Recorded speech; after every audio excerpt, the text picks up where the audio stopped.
నమ్మకం లేనోడికి ఏముంటాయి? క్వశ్చన్లు ఎక్కువ ఉంటాయి, ప్రశ్నలు ఎక్కువ ఉంటాయి. నేను అన్న ఈ రోజున నీ జీవితంలో ప్రశ్నలు ఉన్నాయా? విశ్వాసం ఉందా? ప్రశ్నలకు తావేలేదు. చప్పలు కొట్టాలి దేవునికి స్తోత్రం. నువ్వు అర్థం చేసుకో. నీకు ప్రశ్న వచ్చిందంటే నీకు ఏం లేదు అంతే.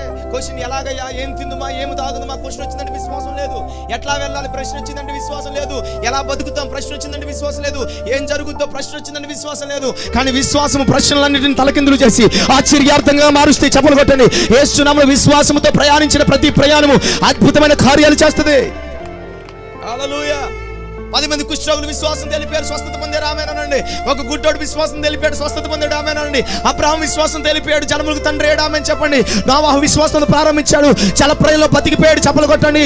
విశ్వాసముతో అగ్నిగుండంలోకి వెళ్ళారు, చల్లారిపోయింది అగ్ని. చప్పలు కొట్టండి. విశ్వాసముతోనే దానియేలు సింహాల బోన్లో ఉన్నాడు, సింహాలు నోలు మూసి. చప్పలు కొట్టండి.